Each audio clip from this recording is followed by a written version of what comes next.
Vamos lá no nosso encontro, sétimo encontro. Vamos falar sobre o livro de Números, então. Semana passada foi bastante interessante, a gente falou sobre a criação. Não falamos sobre o livro de Gênesis, mas falamos sobre a criação do universo. Muito bom. E hoje, então, vamos falar sobre o livro de Números, mas vamos primeiro relembrar algumas coisinhas, sempre que possível, vamos tentar trazer algumas coisinhas na ideia aqui na lembrança, tá bom? A gente já tinha visto, já comentei desde o começo, que muitas vezes as pessoas dizem que o Antigo Testamento ele não tem mais importância, né? Que não é importante mesmo o Novo Testamento. Mas então, para que a gente tenha bem claro, mais uma vez, qual é a utilidade do Antigo Testamento para nós, os cristãos que vivem no tempo da Nova Aliança, no tempo do Novo Testamento. E nós poderíamos começar dizendo que nós só sabemos da Nova Aliança porque o Antigo Testamento ele profetiza e ele descreve esses fatos. O Antigo Testamento ele profetiza e ele descreve acontecimentos muito futuros, né? Então, já por isso que nós podemos saber. É uma leitura que é maravilhosa, que fala sobre isso. Acho que deu uma travada aqui. Uma leitura que é maravilhosa, que a gente consegue ver. Profeta Jeremias, capítulo 30, capítulo 31. É maravilhoso. Ali nós vamos ver Deus anunciando a nova aliança, Deus anunciando a vinda de Cristo. Também, se nós formos ler o livro de Joel, no capítulo 2, nós vamos ter ali a promessa de Deus de sermos cheios do Espírito Santo. Vai vir um tempo em que o povo será cheio, haverá um derramar do Espírito. Isso está lá em Joel 2. Então o Antigo Testamento ele vai anunciando, ele vai profetizando. E ele fala sobre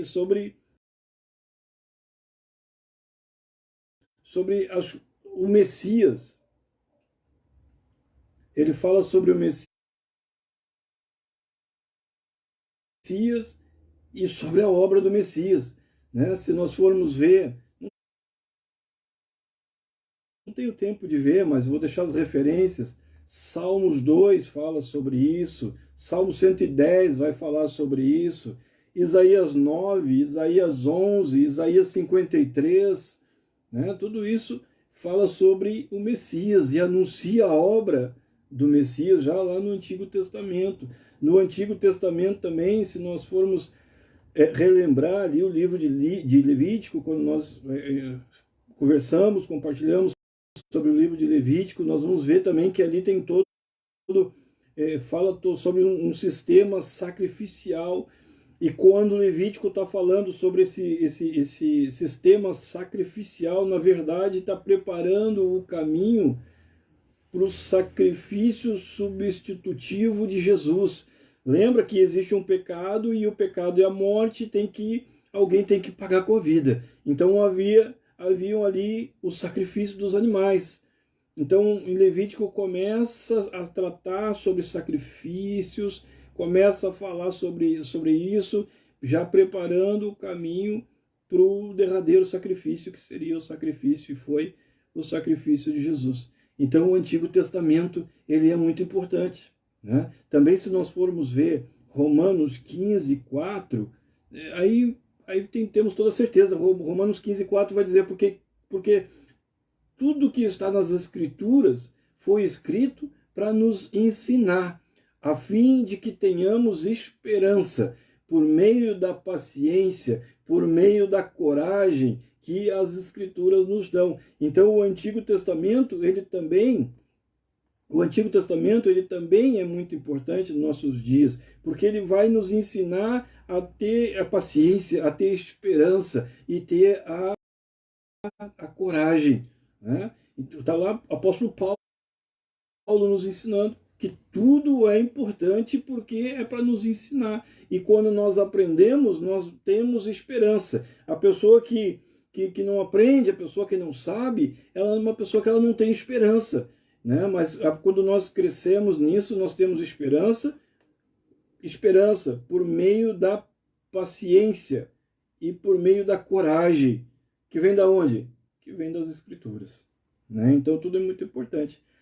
Relembrando o livro de Êxodo, nós vamos lembrar que a gente falou que o livro de Êxodo, talvez ali o principal tema ali seja a comunhão de Deus com o seu povo, lembra? Através do tabernáculo, através da sua presença no tabernáculo. Lembra? Falamos sobre o tabernáculo, sobre a arca também. Falamos sobre o livro de Levítico, né? Agora há pouco eu já comentei, que fala sobre as leis que Israel deveriam de obedecer. E é interessante, Êxodo fala da comunhão de Deus com o povo. Levítico fala das leis que o povo deveriam de obedecer para que essa comunhão continuasse existindo. Pode ver que é uma coisa sequência da outra. Né? Levítico é praticamente um livro legislativo, é um livro de leis, mas ele tem esses detalhes aí. Né? Ele tem esses detalhes. Êxodo fala da comunhão, Levítico fala de como manter essa comunhão, e todas essas coisas, elas remetem para nós aqui no presente também. É importante entendermos também essas coisas. Para que a gente possa compreender um pouco também sobre essa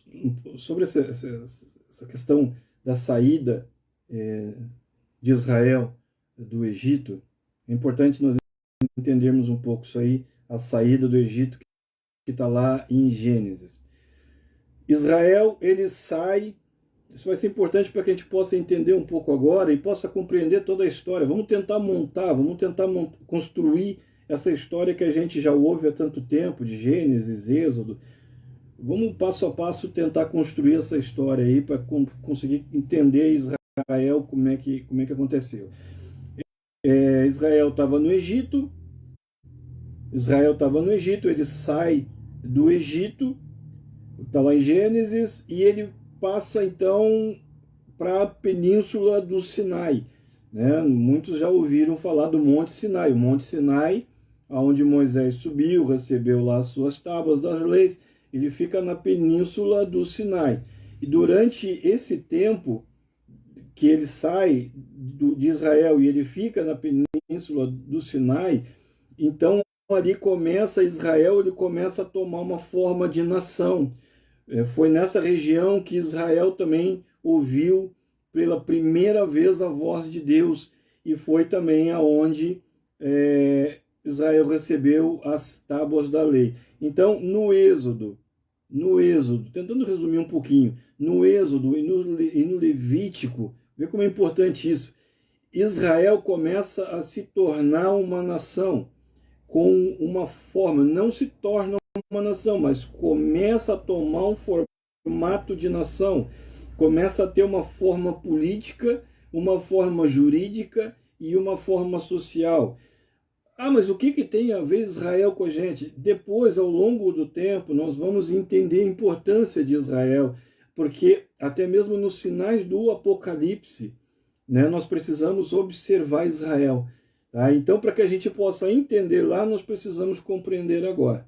Senão a gente lá não vai entender nada. Tá? Então, vamos ver como é que essas coisas começaram a ser construídas. Eu falei sobre a península do Sinai. Não adianta tu ouvir uma coisa e tu não saber o que é. Península é uma porção de terra, é um espaço, é uma região cercada por mar, que é ligada a uma outra parte por uma faixa de terra. Isso aí é uma península. Pastor, tem península hoje em dia? Tem. A maior delas no mundo é a Península Ibérica, que fica entre o Mar Mediterrâneo e o Oceano Atlântico. Tá? Então, para que a gente possa entender o que é uma península. Tá? Eles estavam ali naquela região. Tá? Então, o livro de Números, passando para o livro de Números, ele registra a história do povo de Israel durante os 40 anos de peregrinação pelo deserto. Nós passamos a vida toda, ou pelo menos a vida de conversão toda, ouvindo dizer que Israel ficou 40 anos no deserto. Mas vamos entender isso. Foram duas etapas. Primeiro 2 anos, depois 38 anos. Ah, não sabia disso. Também a maior parte das pessoas não sabe. Tá? Nós vamos compreender isso. Então, esse livro de Números, ele registra essa história do povo de Israel durante esses 40 anos de peregrinação, de caminhada, de jornada pelo deserto. E ele foi escrito, esse livro, o que os historiadores, o que os teólogos entendem como verdade, é que esse livro ele foi escrito já no final da vida de Moisés. Eles falam que já era final da vida, talvez 1406 a.C., final da vida de Moisés, e no momento, nessa época aqui que foi escrito, Israel já estava saindo do deserto, estava lá em Cades Barneia, estava na fronteira já da Terra Prometida. Para a gente poder se situar quando é que foi escrito isso aqui. Para quem é que foi escrito o livro de Números? Ele foi escrito, logicamente, visando o conhecimento, né, que o povo de Israel tivesse o conhecimento. Mas, durante esse período no deserto, houve duas gerações de israelitas. A geração que saiu do Egito, que viveu ali, que viveu aquelas pragas, aquelas situações todas, a fuga do Egito, e teve a segunda geração no deserto. E o livro de Números é para os israelitas, mas ele é principalmente para a segunda geração, a geração que não viveu lá aquela situação toda. A segunda geração é uma geração que ela nasceu no deserto. Ela nasceu no deserto, tá bem? E depois nós vamos entender por que duas gerações aí também daqui a pouco mais. Então assim, ó, o livro de Números ele tem 36 capítulos. E a maior parte da história que esses 36 capítulos contam acontece no deserto, tá bem? Então ele começa contando a história do ano seguinte ao Êxodo no Egito.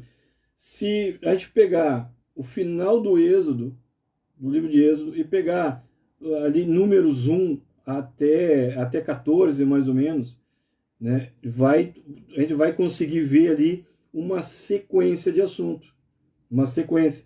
Né? Embora que tenha Êxodo, Levítico e Números, Números é uma sequência do Êxodo. É uma sequência do Êxodo. É bastante interessante isso. Então ele começa contando a história a partir de um ano depois da saída do Egito. E esse livro ele termina contando a história, os eventos que aconteceram no 40º ano. Né? Então ele começa contando a história um ano depois do Êxodo e ele termina contando os eventos que aconteceram no 40º ano, quando eles já estavam entrando para a Terra Prometida. A gente vai ver também essa questão de Terra Prometida. Tá? Então, assim, ó, mais ou menos, se a gente desse uma resumida aqui, vamos tentar resumir esse livro aqui. Primeiros eventos, Números capítulo 1 até o 10. Eles ocorrem no acampamento israelita, enquanto que Israel está ali na região do Sinai. Na sequência, entre o capítulo 10 e o capítulo 12, a caravana de Israel sai do Sinai em direção a Cades Barneia. Eu tenho uma mensagem sobre Cades Barneia, também é lindo. Cades Barneia é maravilhoso. É um lugar maravilhoso para quem sabe estar. Né? E uma outra hora a gente fala sobre Cades Barneia, como se fosse um oásis no meio do deserto. Então, do capítulo 10 ao capítulo 12, Israel está saindo da península do Sinai, está a caminho de Cades Barneia. De Números, capítulo 13 até o 20, né, são os eventos que começam a acontecer no deserto, mas na região já de Cádiz Barneia. Tá? Lembrando, Cádiz Barneia, fronteira com a Terra Prometida. E essa peregrinação, essa jornada, desde que eles saem do Egito, vão para a península do Sinai, até a fronteira da Terra Prometida. Isso leva 2 anos. Isso leva 2 anos no deserto. Ah, mas não era 40 anos. Eu sempre ouvi dizer que o povo de Israel ficou 40 anos no deserto. E ficou. Mas eles levaram 2 anos só para chegar, embora que poderia ter levado menos tempo. Mas enfim, isso aí foi uma vontade de Deus que eles levassem 2 anos. A partir dali, eles levaram mais tempo por causa da sua desobediência. Por isso que a tua promessa às vezes demora tanto, por causa da tua desobediência. Mas enfim, vamos embora. Todo esse caminho aí do Sinai, de Cádiz Barneia, tudo, não é muito fácil. Não é muito fácil a gente conseguir estabelecer uma ordem cronológica ali, né? Porque o que a gente sabe basicamente a respeito disso é que realmente Israel ficou 40 anos no deserto. E durante esses 40 anos, essa caminhada ela não foi contínua. Eles caminhavam, eles paravam, eles ficavam muito tempo acampados, daqui a pouco Deus mandava que eles caminhassem de novo, né? Então, não é muito fácil estabelecer assim uma cronologia, ó, de tal a tal, de tal e tal tempo eu estava em tal lugar e aconteceu tal coisa, né? O que se sabe assim bastante mesmo é que foram 40 anos no deserto, tá bem? Então a primeira parte desse livro ele vai falar também sobre a preparação do exército. O que acontece? Nesses primeiros 2 anos aí, eles estão a caminho da Terra Prometida. Eles estão a caminho de Canaã. Canaã não era uma região desabitada. Existiam povos, existiam ali exércitos. Então, eles começam a se preparar para tomar essa terra. Isso está lá em Números, no capítulo 1, que vai do verso 1 até o verso 14, alguma coisa assim. Então, essa primeira parte, o que acontece? Deus começa a preparar eles, começa a se organizar. Então, é feito o primeiro censo. Nesse momento, é o primeiro censo. É a primeira contagem. Precisava se contar, daqui a pouco a gente vê um pouquinho mais, precisava se contar quantos homens de guerra. Era quase que um alistamento militar. Tá? Então, por quê? Porque eles tinham que já começar a se organizar com relação a isso também, a ter um exército. Então, vê que ele começa a tomar uma forma de nação mesmo. Ele já tinha lei, ele já estava organizado socialmente, ele tinha ali a política, tinha as tribos, tinha aquela situação toda lá. Né? Cada tribo tinha as suas obrigações. Então ele começa. Aí daqui a pouco então Deus diz, olha, vamos fazer um censo, Moisés, vamos contar esse povo aí, porque nós precisamos nos organizar enquanto exército. Das 12 tribos, só uma tribo que não foi contada para exército, que é a tribo de Levi, porque o serviço deles era o sacerdócio. O serviço deles era o tabernáculo, era o cuidado das coisas de Deus. Então esses aí não eram contados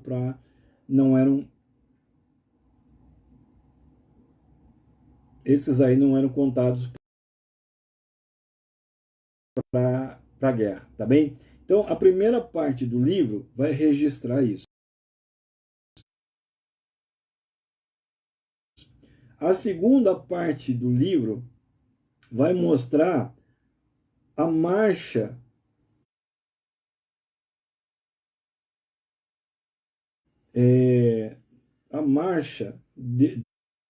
desse povo em direção à Terra Prometida. Isso está lá em Números capítulo 9, a partir do capítulo 9. Tá? E aí essa sessão ela começa a mostrar que, embora que os israelitas eles em algum momento começaram essa caminhada de uma forma animada, começado a caminhada com fé, com esperança, vendo promessa, vendo milagre. Com o tempo, o ânimo deles começou a diminuir. Mas por que começou a diminuir? Porque eles começaram a se tornar rebeldes. E essa rebeldia, toda vez que existe uma rebeldia, até os dias de hoje, se houver uma rebeldia familiar, houver rebeldia na fé, houver rebeldia dentro da igreja, tu não vai perceber. Talvez tu não perceba no primeiro momento, mas a tua fé começa a desanimar. E quando a tua fé começa a desanimar, os teus projetos começam a fracassar. É isso que acontece sempre, tá? Então, essa situação toda acontece com a primeira geração que está no deserto. Então, a primeira parte vai falar sobre a primeira tentativa de preparação de um exército. A segunda parte vai falar sobre a marcha desse exército até próximo à Terra Prometida. Já estava organizado, eles marcham a primeira vez ali até a fronteira da Terra Prometida. E aí a terceira parte vai falar sobre a preparação do segundo exército, ou do exército da segunda geração, como queira. Tá? Como queira, está lá em Números capítulo 26. O exército da primeira geração, por causa da sua rebeldia, não alcançou seus projetos. Eles desanimaram e eles fracassaram por causa da rebeldia. Deus pesou a mão na vida deles. Né? Deus pesou. Tá? Então, quem entra depois, quem realmente combate pela Terra Prometida, é o exército da segunda geração.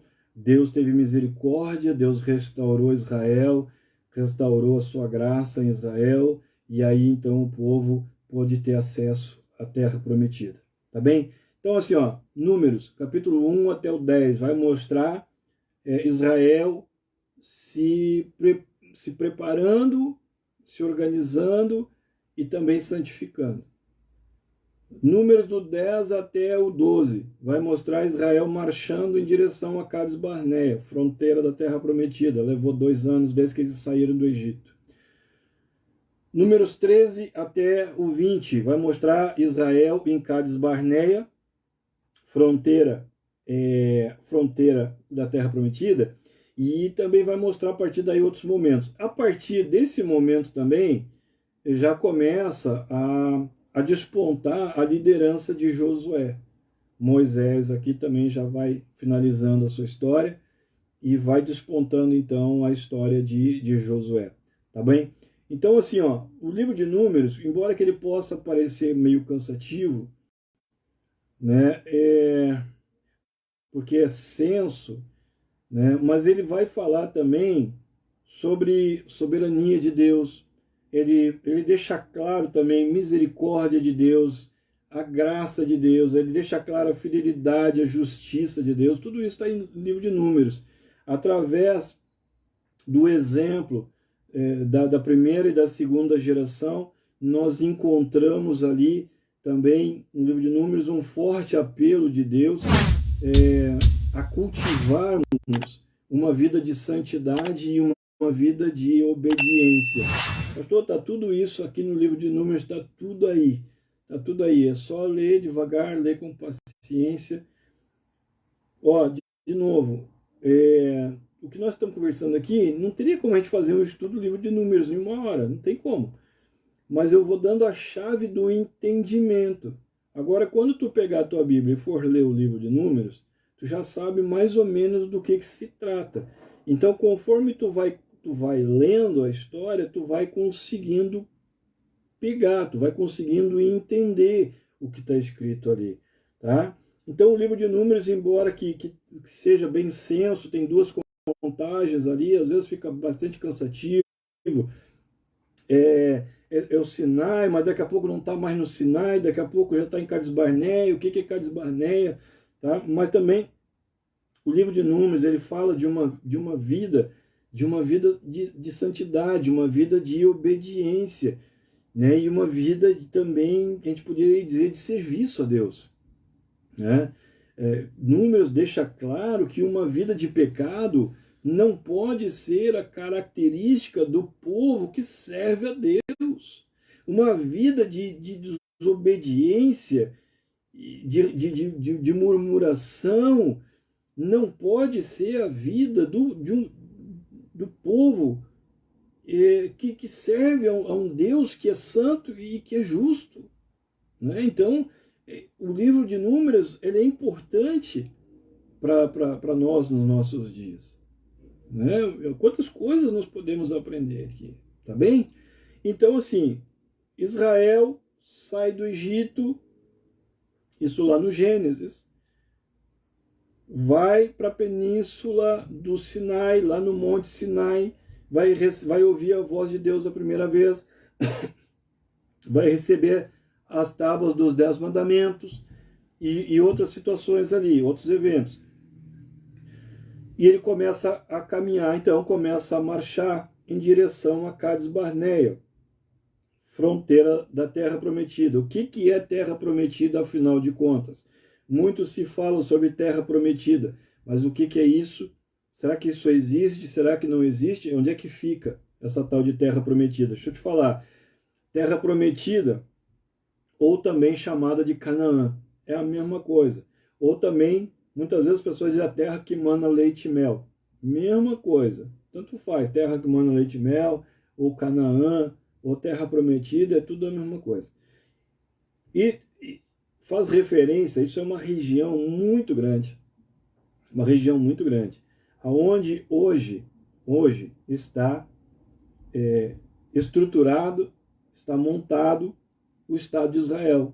Israel fica nessa região que no Antigo Testamento era chamado de Canaã, uma região. Não era um país, era uma região, né? Imagina que uma região aqui onde nós temos o Brasil, a Argentina, entendeu? Uma região.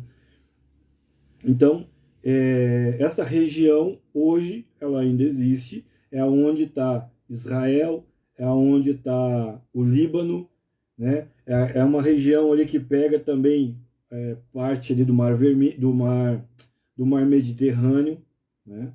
Então essa região ela existe e está por aí. Com o êxodo de Israel, né? Quando eles saíram, Israel saiu do Egito em direção a essa terra prometida, começou ali várias guerras, né, se iniciaram ali, porque eu disse que essa região ela não estava desabitada. Existiam nações ali, existiam povos ali, né, mas Israel tinha a promessa de que Deus ia dar para ele, então ele foi e aí ele começa a tomar essa região. Depois, com o tempo, mais adiante, nós vamos entender por que hoje nós temos os conflitos, né, dos palestinos contra Israel, né, dos muçulmanos contra Israel. Nós vamos entender tudo isso aí. Para tu ver que a Bíblia é contemporânea, ela nos explica o que está acontecendo no mundo hoje em dia, né? Nos explica essas guerras todas que estão acontecendo aí, tá bem? Então, Deus vem preparando, tentando montar um exército. Por quê? Porque já sabia que o seu povo ia ter que enfrentar exércitos inimigos para poder tomar aquela terra lá. Como é que funciona essa questão? Deus prometeu a terra, Deus ia dar a terra. Abraão, se a gente for ver o Gênesis, Abraão já estava na terra, depois foi para o Egito. Por que ele saiu dessa terra prometida? Lá em Gênesis 12, talvez a partir do verso 1, não vou lembrar, já começa a se falar alguma coisa disso. Deus chama Abraão e manda que ele deixe a parentela dele e vá para uma determinada terra. Essa determinada terra é Canaã. Tá? Então, ele foi para essa região e ali ele foi com o Ló também, que era sobrinho dele, foi junto também. Então ali Abraão fica muito tempo. E ele constrói ali a sua família, né? Ló constrói a sua família. Para quem quer lembrar quem é Ló, Ló era marido daquela mulher que virou uma estátua de sal, né? Lembra? Ela olhou para trás e ela se tornou uma estátua de sal, né? Então, para que a gente possa ir compreendendo a história, vamos construindo essa história aí. Desde a promessa lá no Gênesis, nós estamos caminhando, construindo a história de Israel aqui, nosso entendimento, tá bem? Então, lá no Gênesis 12, Deus fala para Abraão, sai do meio da tua parentela e vai para a terra que eu vou te indicar. Essa terra era justamente o território de Canaã. Aí, Abraão fica tempo ali, constrói ali a sua família, aumenta ali a sua criação, mas ele ainda era, nesse momento, apenas um estrangeiro. O Senhor não tinha dado para ele aquela terra. Tinha meio que mostrado para ele, né? Depois, lá em Gênesis 12, 7, vai falar de novo para Abraão a respeito de terra prometida. Gênesis 13 vai falar também, Deus vai falar de novo para Abraão sobre a terra prometida, vai confirmar a promessa. Depois, em Gênesis 26, Deus vai falar para Isaac, filho de Abraão, vai confirmar a promessa para Isaac. E depois, em Gênesis 28, Deus vai confirmar de novo a mesma promessa de dar essa terra, só que dessa vez foi para Jacó. Deus fala com Jacó a respeito da terra prometida, tá? Então, o que acontece? Deus tira Abraão do meio da sua parentela, leva para a terra de Canaã, onde ele não era dono, ele era um estrangeiro, está escrito esse termo na Bíblia, ele era um estrangeiro, ele não era o proprietário. Ele fala várias vezes para Abraão, ele repete a promessa, mas ele também diz que essa promessa ia levar cerca de 400 anos para se cumprir, e Abraão vai morando ali. Só que antes dessa promessa se cumprisse na descendência de Abraão, a Bíblia vai contar que houve uma grande fome naquela região, houve uma grande dificuldade. Nesse tempo, Jacó já tinha sido vendido José já tinha sido vendido pelos seus irmãos, e ele já está no Egito, né?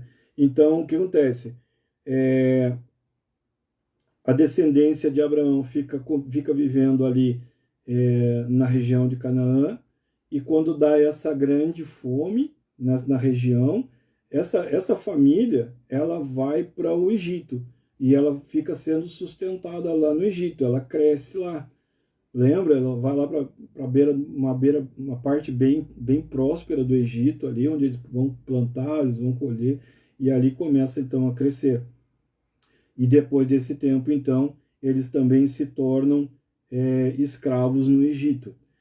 Aí, cerca de 430 anos depois disso tudo, lá em Êxodo 12:40, 12:41, Deus levanta Moisés como libertador. Vê que a gente está tentando uma cronologia, estou tentando colocar em ordem aqui. Eu sei que eu estou sendo meio rápido, mas se não for rápido, nós vamos levar a noite. Mas o bom é que está gravado, depois é só olhar devagar, né? Então, depois disso, depois que houve a fome, o povo hebreu sai da terra prometida porque não era deles, eles eram estrangeiros. Eles vão para o Egito, porque ali havia de comer. E 430 anos depois, aquela família se torna numerosa, nós já vimos lá quando a gente viu o Êxodo, e já está escravizada. Aí Deus levanta Moisés como libertador do seu povo. Está lá no livro de Êxodo, capítulo 12, talvez no verso 40, dá uma estudada lá. Imagina, 430 anos. Bom, a partir daí começa então a condução para a terra prometida de novo. Só que agora eles não seriam estrangeiros. Agora eles seriam proprietários da terra. E pode ver que Deus havia falado para Abraão, Isaac, que isso levaria cerca de 400 anos, levou 430 mais ou menos. O povo começa a ir para a terra prometida, a realização da promessa já estava começando a acontecer, está lá em Números 13. E finalmente Israel chega então na fronteira. O povo que estava no Egito, ele sai e vai para o deserto, ele vai para a península do Sinai, ele vai caminhando, ali tem toda a instrução da arca, tem todas aquelas questões lá, né? E foi feita a primeira contagem. Durante o tempo do deserto, como a gente já viu ali no começo, teve duas contagens. A primeira contagem que foi da primeira geração que saiu do Egito. E a segunda contagem foi 40 anos depois. A gente já viu, era necessário, como Deus já sabia que haveria guerras e conflitos, era necessário então saber quantos homens havia disponível para a guerra, tá? Quase com um alistamento militar para que a gente possa compreender. Bom, o censo aconteceu 2 anos depois da saída do Egito. E o relatório deveria de incluir todos os homens a partir... Olha só como é interessante. A gente faz o nosso alistamento aqui com 18 anos. E naquele tempo ali, esse censo, esse relatório, essa contagem deveria de incluir os homens a partir de 20 anos. Aí não me lembro, acho que até 76, alguma coisa assim, que fossem aptos para a guerra. A contagem, o censo foi feito com todos. Com todos. Era cerca de 2 a 3 milhões de pessoas, contando o homem, contando criança, mulher, os estrangeiros juntos, isso na primeira geração, tá? Primeira contagem que teve. Quando ele saiu do deserto, saiu do Egito, a primeira contagem que teve depois de 2 anos. Aí era, para te ver, era uma família, era uma nação bastante grande, de 2 a 3 milhões de pessoas. Os homens prontos para a guerra eram em torno de 604 mil. Era um exército considerável, 604 mil, né? Homens que estavam prontos para a guerra. Então, Israel chega em Cades Barneia, essa região justamente de fronteira. Nesse processo de preparação, bom, já tem o exército, 604 mil homens, e beleza, já chegamos na fronteira, Terra Prometida está aqui, e aí então começam os preparativos para entrar na Terra Prometida. Até então, 2 anos, desde que eles saíram do cativeiro de Faraó. Bom, nossa liberdade está aí, a promessa está aí, Terra Prometida está aí. Moisés pega 12 homens, um de cada tribo. São 12 espiões, 12 espias.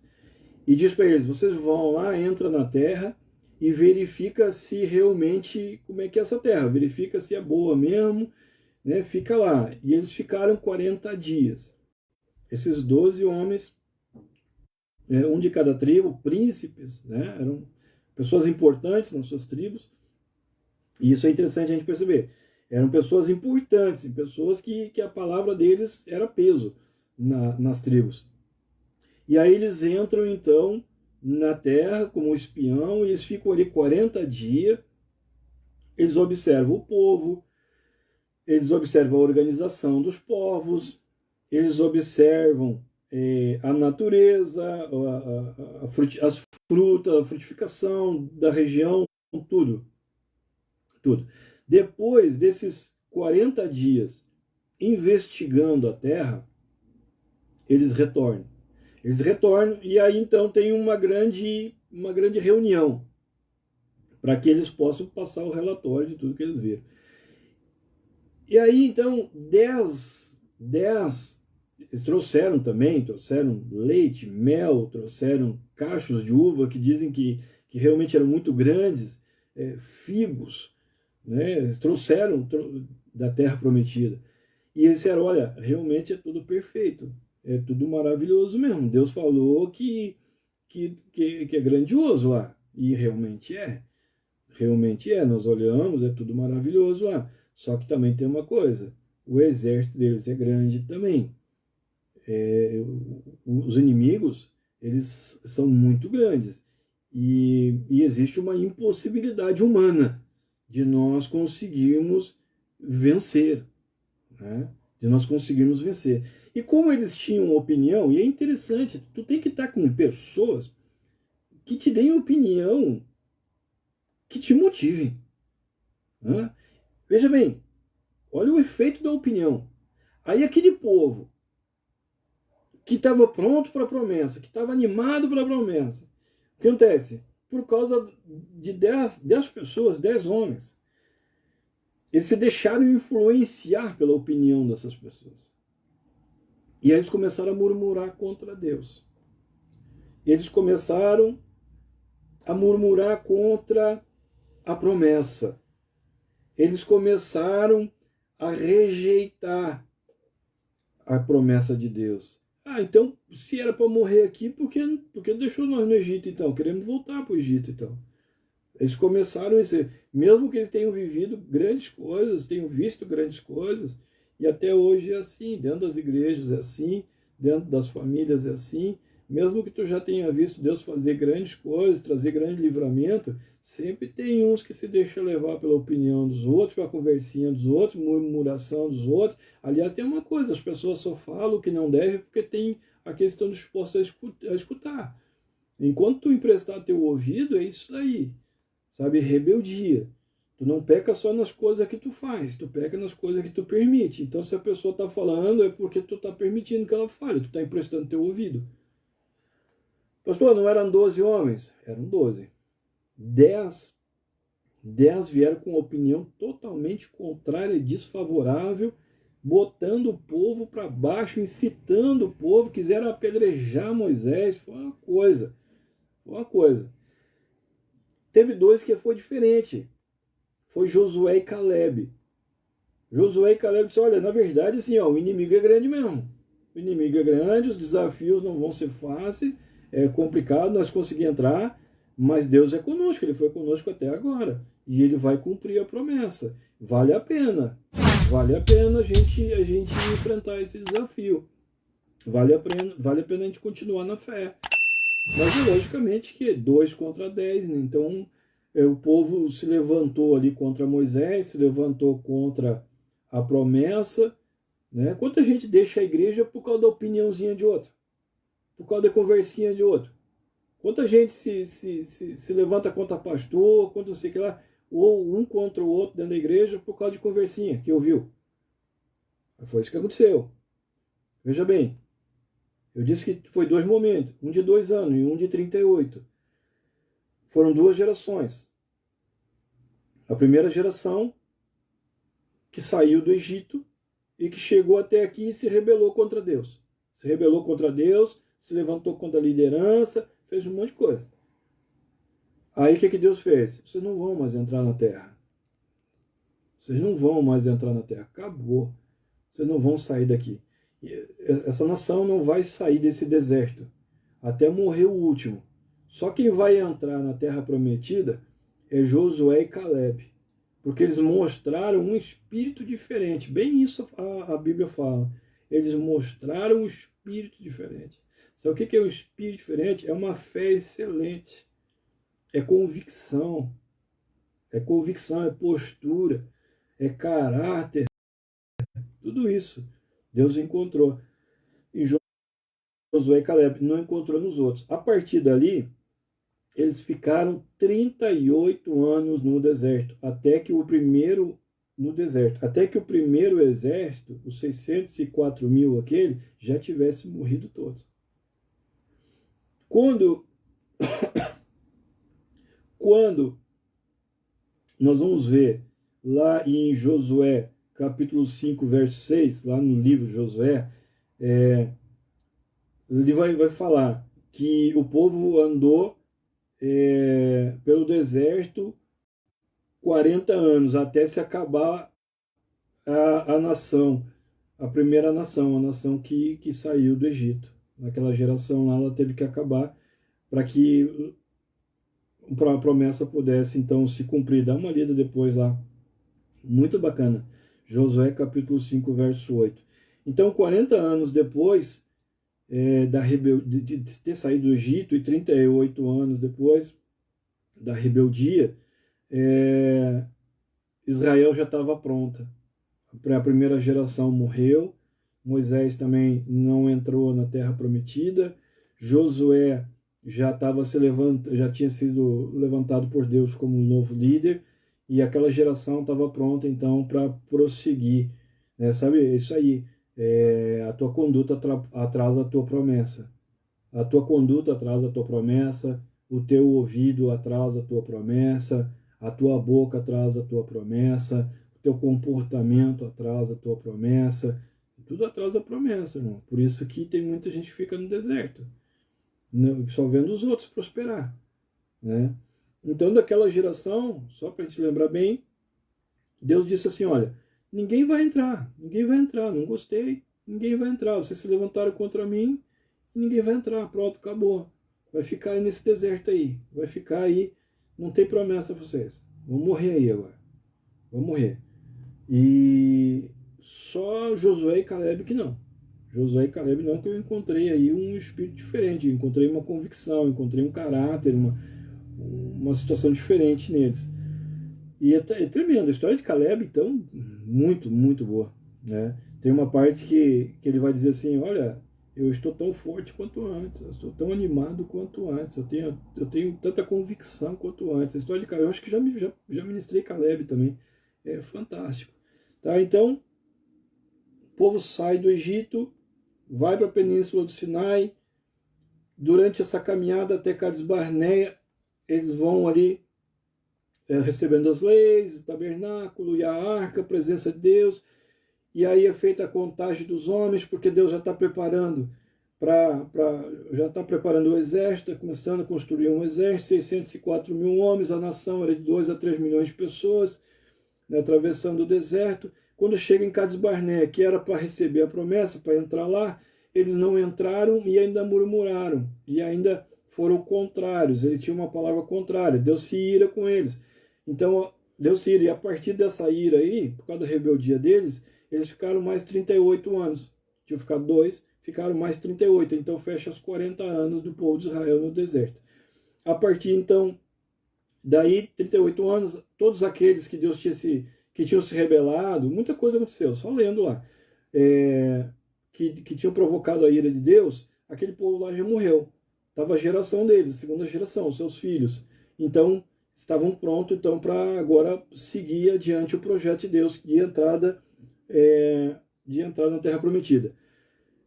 Mas nesse momento Moisés também já não era mais vivo, era Moisés, guerreiro Moisés, que tinha sido o braço direito, guerreiro Josué tinha sido o braço direito de Moisés, ele que se levanta então como líder à frente desse povo, e isso aconteceu mais ou menos no século XV antes de Cristo. E aí então esse avanço aí no século XV antes de Cristo, esse avanço ele recomeça, né, e os hebreus então começam a entrar nesse território que era chamado, conhecido como Canaã, Terra Prometida, mana, leite e mel, enfim, toda essa situação aí, tá? Então coube a Josué, né, por causa que Deus encontrou nele um caráter diferente, nele Caleb, coube a ele então ser sucessor de Moisés e liderar o acampamento, o exército israelita que partiria, né, avançando então para a conquista de Canaã, tá bem? Quando eles fizeram essa segunda contagem, antes de eles entrarem, eles fizeram a segunda contagem, e o exército era um pouco menor do que a primeira contagem, mas não teve problema. Assim como fez Moisés, Josué fez também. Ele, na preparação para invadir, ele não mandou 12 espias, ele mandou 2. E é bastante interessante essa passagem também. Esses 2 espias, eles entram em Jericó e lá também eles vão conhecer a prostituta Raabe, e essa prostituta Raabe, se a gente for fazer um estudo sobre ela, se eu não estou enganado, ela se converte e ela passa a viver no acampamento hebreu também, fazer parte dos hebreus, ela e a família, e ela depois vai ser a bisavó, se eu não me engano, bisavó do rei Davi. Então, isso é tudo está ali, é interessantíssimo isso. Tá? Então, Josué, dentro da preparação para invadir e começar a tomar a terra prometida, ele manda 2 espias, Salmão e eu não me lembro o nome do outro. Está lá em Josué 2:24, se eu não estou enganado. Eles vão, depois quando eles voltam, eles vêm dizendo, olha, sem dúvida, o Senhor já entregou essa terra nas nossas mãos. Eles estão todos apavorados, já ouviram os moradores dessa terra, e está falando de Jericó, eles já ouviram falar da gente, e eles estão realmente muito apavorados. Deus já entregou essa terra nas nossas mãos. Então Josué lidera um ataque devastador contra a fortaleza de Jericó, nós conhecemos, quando as muralhas caem, e foi um ataque realmente devastador. Se a gente for ver ali, vamos encarar isso como notícias que a gente pode ver aí de um exército atacando realmente uma nação. Foi um ataque devastador. A gente só olhando ali, lendo ali, e foi tremendo também. Então, todas essas coisas aí estão no livro de Números. Né? Quando a gente olha ali, a gente começa a ficar, de repente, meio cansativo. Mas quando tu olhar agora, já olha com outros olhos. Já olha com outros olhos. E também tem algo que é interessante a gente saber. O livro, se a gente for comparar, assim, mas o livro de Números, qual é a referência realmente que eu posso esperar dele com relação ao Novo Testamento? O que Números tem a ver com o Novo Testamento? Né? Então, se a gente for parar, lembra que eu falei que o livro de Números foi escrito para os israelitas, mas foi escrito principalmente para a segunda geração. E eu disse, daqui a pouco a gente vai falar sobre isso. E foi isso, né? Porque a primeira geração, ela acabou ficando no deserto, ela não entrou.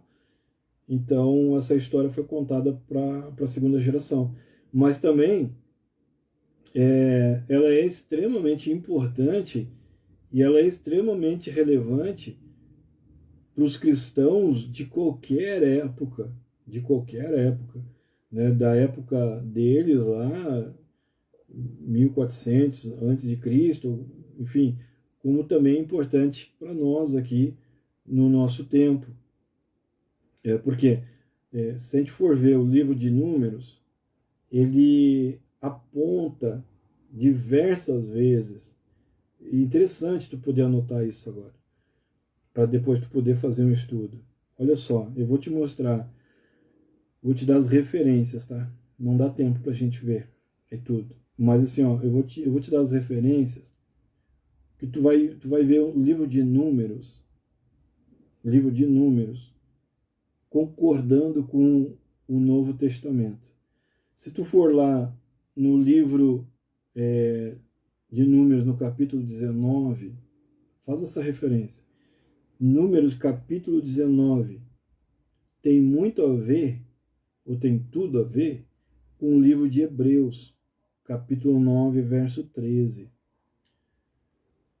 O livro de Números, no capítulo 20, no verso 11, ele tem a ver com 1 Coríntios, se eu não estou enganado, 10, verso 4. Números 21, do verso 4 até o verso 9, ele vai ter uma referência com João 3, 14 ao 15, se eu não estou enganado. E também, para que a gente possa trazer uma luz aqui, João 3,15, ele compara a obra de Cristo na cruz com a serpente que foi levantada no deserto, uma serpente de bronze. Está lá no livro de Números, no capítulo 21. O povo estava no deserto. e estava numa rebeldia. E aí começaram a vir serpentes, e as serpentes começaram a morder as pessoas, a picar, envenenar as pessoas. Para que elas não morressem, Deus ordenou Moisés que levantasse uma serpente, uma imagem de uma serpente de bronze no deserto. E essa referência que o livro de Números faz, juntamente com o Novo Testamento.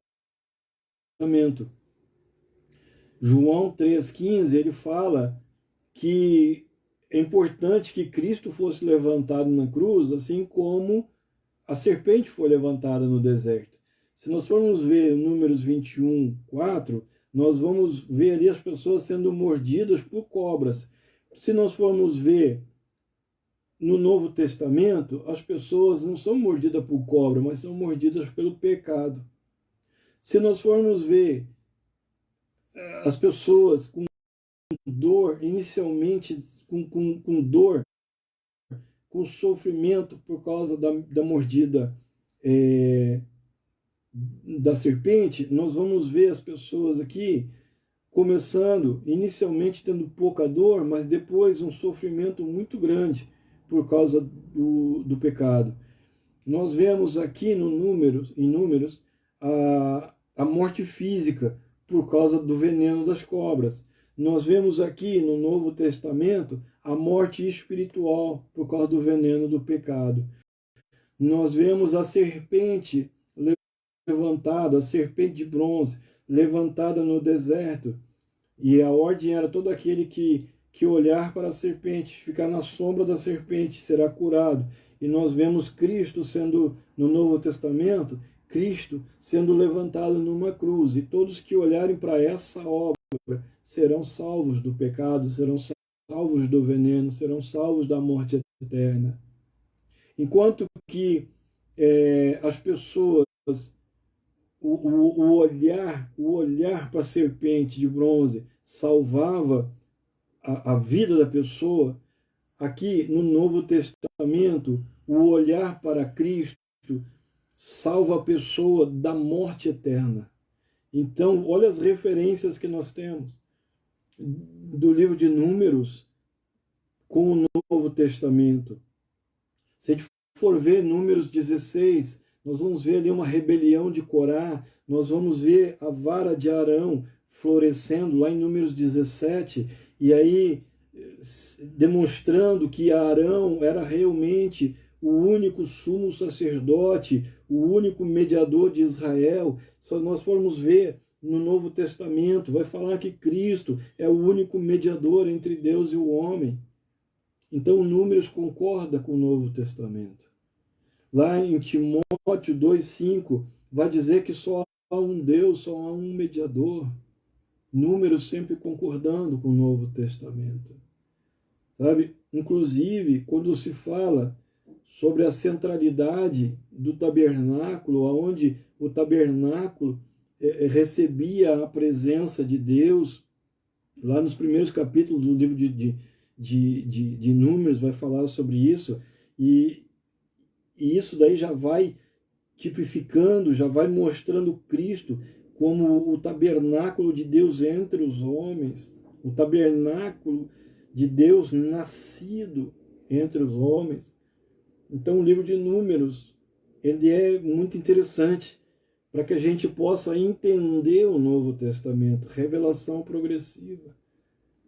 Porque quando tu lê João 3,14, João 3,14, falei 3,15, acho que é 3,14 e 15, se a gente ler só ele, a gente não vai entender. Mas se a gente já tiver lido o livro de Números no capítulo 21, nós vamos entender o que João está falando. Revelação progressiva, uma clareza que vai vindo. Né? Então, sem dúvida, o livro de Números, ele ainda, assim como ele foi útil para os israelitas, para a segunda geração de israelitas no deserto, ele ainda é muito útil nos nossos dias, embora que agora nós não marchamos em direção à conquista de uma pátria terrena, assim como Israel estava marchando, saiu do Egito marchando em direção à conquista de uma pátria terrena. Eles não tinham pátria, mas eles estavam marchando. Nós não estamos, e o livro de Números é importante para eles, mas nós não estamos marchando em direção a uma pátria terrena, nós temos já uma pátria terrena, nós estamos marchando para uma pátria que é celestial, né? Então o livro de Números, ele é muito útil nos nossos dias, né? Porque nós também estamos numa marcha, né? Essa marcha não para conquistar uma pátria terrena, mas certamente para conquistar uma pátria celestial. Tá bem? E toda livro de Êxodo, todos os livros, a gente sempre vai trazer lições. Por isso que é importante. Não dá para dizer assim, a gente vive só pelo Novo Testamento. Todos os livros do Antigo Testamento, eles vão nos trazendo lições, eles vão nos mostrando. Né? Durante a criação, nós vimos ali que Deus é uma pessoa que planeja, que executa, que avalia, né? Que nós devemos de ter esse perfil, né? E também o livro de Números vai nos mostrar também algumas coisas. Vai mostrar que no passado, Deus, ele, através de Moisés, ele escolheu enviar espias, homens, que iriam espiar a terra de Canaã, né? Da mesma forma que nós também somos escolhidos para espiar a terra para onde nós vamos viver, para onde Deus ele vai nos dando promessa, ele vai nos mostrando promessa, e muitas vezes nós nos deixamos levar por outras pessoas e desanimamos, né? Nós estamos vendo que realmente o que Deus tem para nós é muito grande. Nós estamos vendo os cachos de uva, os figos, o leite, o mel, nós estamos vendo, mas nós nos deixamos levar, né? E nós, sabe, a gente já viu isso em algum momento na igreja, a forma mais fácil que muitas vezes nós temos de enfrentar os nossos desafios e as nossas dificuldades é abrindo mão, é desistindo, é fugindo, é parando, né? E foi o que eles fizeram também. Foi o que eles fizeram, mas isso daí não agrada o coração de Deus. Não agrada, porque Deus ele espera que tu tenha uma convicção, que tu tenha uma fé. E ele diz, eu encontrei essa convicção em Josué e Caleb. Eu encontrei essa fé, eu encontrei um espírito diferente, eu encontrei isso, sabe? A verdadeira fé e a confiança nos faz agir como Caleb, que ele disse, olha, certamente que os desafios são grandes, certamente Deus tem uma vida totalmente diferente para nós, mas os desafios são grandes, mas certamente que ele vai prevalecer e essa promessa vai se cumprir. Certamente fazer uma faculdade vai ser difícil. Certamente montar uma empresa vai ser complicado. Certamente sair dentro de casa e começar a trabalhar e estudar vai ser difícil. Certamente vai ter dias que tu vai chegar cansado. Quantas coisas, quantas promessas de Deus para a nossa vida, e elas não acontecem, porque ou nós nos deixamos levar pela conversa de outros, ou nós preferimos, em vez de encarar os desafios, em vez de enfrentar as dificuldades, nós preferimos desistir e ficar dentro de casa. Muitas vezes preferimos continuar na mesma situação. Nós temos a tendência de ver os obstáculos e esquecer os cachos de uva. A gente vê o inimigo, vê a dificuldade, vê o obstáculo e esquece o leite e o mel. Esquece a promessa. A gente fica dando glória e aleluia só, né? Mas a promessa... Agora Deus conhece o nosso coração. Ele conhece o coração da pessoa que está disposta a viver algo novo ou não. Conhece o coração da pessoa que tem uma confiança e realmente está disposta a ter uma vida transformada. Isso tudo o livro de Números nos diz. Josué e Caleb demonstraram essa confiança, demonstraram essa fé, essa vontade, essa determinação, e isso agradou a Deus. Todo mundo morreu no deserto. Eles entraram na terra prometida, porque o espírito que estava neles, o ânimo que estava neles, era um ânimo diferente. O espírito diferente, o espírito de fé. E a fé é aquilo que agrada a Deus, está escrito isso. E foi isso que Deus encontrou. Agora, uma fé que te deixa dentro de casa, isso aí não é fé, mano. Uma fé que não muda a tua vida nunca, isso aí não é fé, irmão. Isso não é fé, desculpa. Não é fé. Tá? Então, a fé não significa olhar para o que é visível. Né? Porque toda vez que tu olhar para aquilo que é visível, certamente tu vai ficar intimidado. Porque se a gente olhar, é complicado até levantar de manhã, irmão. É difícil até levantar de manhã. Né? Mas a fé não é olhar para aquilo que é visível, mas é crer que Deus, ele é todo poderoso. Ele é todo poderoso. Fé significa ser obediente, mesmo quando nós não podemos ver os resultados. Josué e Caleb, eles não conseguiam ver os resultados. Na verdade, os outros 10 também não conseguiram. Mas Josué e Caleb, eles diziam assim: a minha fé me move. Eu vou entrar em ação através da minha fé. Né? E foi isso que deu o resultado. Né? Cada um colhe o que a sua fé frutifica. Né? Por causa de 10 homens, uma nação ficou 38 anos morrendo no deserto. Por causa de 2 homens, uma nova nação entra e habita na promessa e vive uma vida diferente. Bem, é mais ou menos isso. Eu sei que é tudo bastante rápido, falando muito rápido assim, mas passa o vídeo de novo, vai assistindo devagar. E quando tu começar a ler de novo aí, bem, eu queria retomar, vamos parar agora essa semana, nossos encontros. Eu queria retomar na segunda semana, não sei se vai dar, porque nós temos lá o nosso congresso também, mas até a terceira semana, talvez, de janeiro, a gente está retornando. Segunda ou terceira semana de janeiro, a gente retorna e vamos retornar com a criação do homem. Uma boa semana para todos.